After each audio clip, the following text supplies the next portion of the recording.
বাংলার ফুটবল ভক্তরা গত মাসেই পেয়েছে সুখবরটি। তারাও এখন বলে আমাদেরও প্লেয়ার প্রিমিয়ার লিগে খেলে। যেখানে আগে দেখা যেত মেসি রোনালদোর ছবি, এখন সেই একই জায়গায় বাংলার ফুটবলের এক নতুন অস্ত্র হামজার ছবি।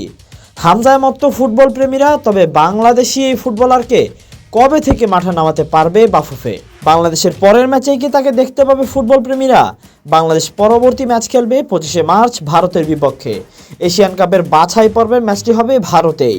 এই ম্যাচটিতে হামজা খেলবেন কিনা সে ব্যাপারে এখনও কোনো সিদ্ধান্ত আসেনি বাফুফে থেকে, তবে খেলার সম্ভাবনা বেশি বলে ধারণা করা হচ্ছে।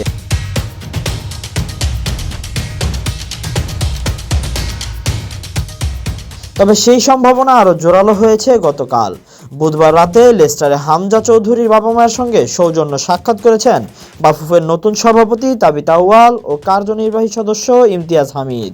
এরপর কিং পাওয়ার স্টেডিয়ামে বসে হামজা চৌধুরীর পরিবারের সঙ্গে লেস্টার সিটি ও ক্রিস্টাল প্যালেসের ম্যাচ উপভোগ করেছেন তারা।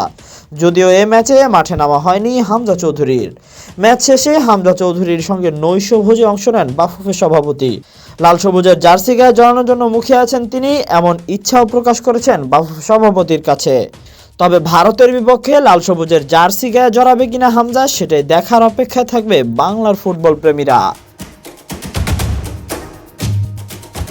Tahsin Ahmed, BD archive.